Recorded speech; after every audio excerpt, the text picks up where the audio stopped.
one of the big problems in this country, and this really can't be overstated, is that Fox News is a massive disinformation factory, right? Like, literally all they do 24/7 is pump out lies and brainwash your racist aunt and uncle. Like, their whole existence, it's like a social experiment where they try to turn this country into a postmodern right-wing hellscape where, hey, let's see how far we can go by just making up absolutely everything we talk about, right? And they've been wildly successful, you know? And like Gen X and the boomers, I mean, their brains are cooked because a lot of them watch this. This is still the number one name in so-called news. Did you know that?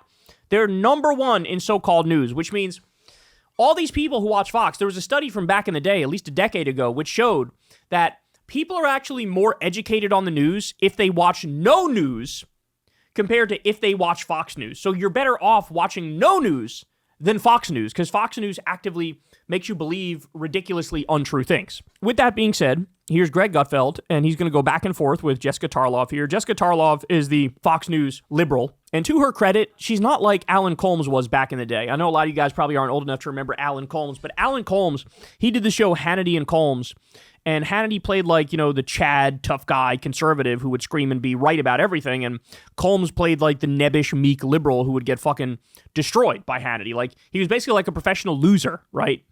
And Tarlov, thankfully, does not play that role. She actually fights back. So here we have Greg Gutfeld, and he's going to make, honestly, one of the worst points I think I've ever heard in my life. Let's watch. And the interesting thing, and I'll stop here, the right doesn't excuse their side of violence. When something bad happens, it's genetically coded in us. We are averse to risk. We are pro-law and order.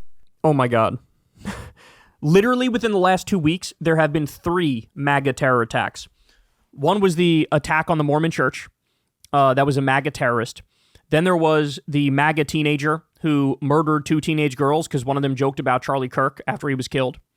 Then you had the South Carolina liberal judge whose house was burned down after they were targeted by MAGA because she stood up to Trump in a court ruling and said, we're not going to hand over all the voting information to the feds because that's not right.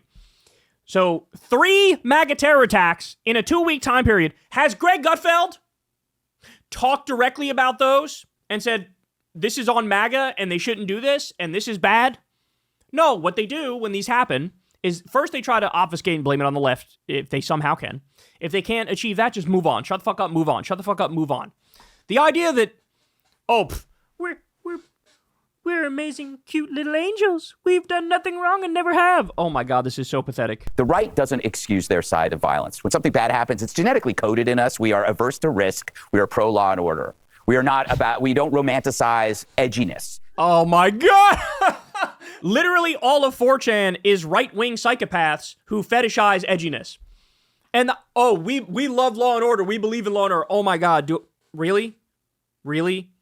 You say that with a straight face? January 6th, anybody? January 6th? Bombing Venezuela illegally? Bombing Iran illegally? Oh my God, I can't. You're invading the United States of America right now. What are you talking about? We believe in law and order except when we violate it all the fucking time, nonstop. Sometimes to a fault. You can call us dorky or nerds. But when somebody on our side does something, we're going to put them away for life. We're pro-death. But you guys cannot, you should have been able to look at that, Jessica, and say, God, that sucks. These people are awful. They've been doing it for years. It's terrible. I should point out, he's talking about, you see what it says on the bottom of the screen here? Rioters lay siege to Portland ICE facility. Guys, you want to know how many protesters there were at that ICE facility before Trump sent in the National Guard? There were a grand total of 20. Every one of them peaceful, nonviolent.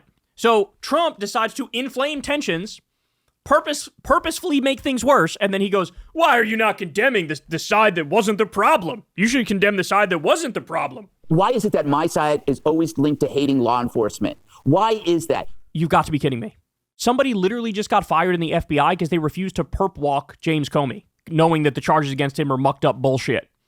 And you make this point with a straight face? Don't just say, well, it looks like ICE is being a little hard on him. Pepper spray. We only have pepper spray. What else can we do? That was my internal monologue. And I guess that you just came out for wanting to rescind all the pardons for the J6ers who've gone out and even J6 one day in 250 years. And we condemned it. We condemned it. You condemned it. You guys fucking made excuses for it. You said it was Antifa. You said it was the left. But then you said, but also it may have been us. And if it was us, it was cool and based. If it was Antifa, it was bad and wrong. He pardoned all 1,200. Oh, my God. President of the United States, these are my people. What about it? You're missing the point again. What about, I'm talking about a narrative. There was no narrative that caused that. How is it whataboutism if it's literally the exact topic that we're talking about, political violence? She's giving you examples of you guys doing political violence and supporting political violence. That's not a whataboutism. That is directly pertinent to the fucking conversation. By the way, as many people have pointed out, look right underneath this. Right Wing Watch documented at least 42 right-wingers who made news for child sex crimes in just the month of September 2025. Here is the chart of murders by politically motivated left-wing and right-wing killers, and right-wingers seem to always fucking win. By the way, you also have Trump. Oh, our side believes in law and order, and we don't let our guys get away with anything. Trump is protecting Jeffrey Epstein, all the fucking Epstein criminals, right? He won't release the Epstein files. He won't fucking tell everybody about the elite pedophile cabal. What are you talking? He's in that cabal. What are you talking about? Oh my God. I just can't, like, why? Why is this guy on air? Why does he have, like, multiple shows? Who would watch this guy and think he's anything but an annoying little weaselly twerp? An obnoxious little weaselly twerp. He's just fucking wrong about everything. He's just a rank partisan hack. He's wrong about everything. He's not remotely curious. He views his job as to, like, berate the left.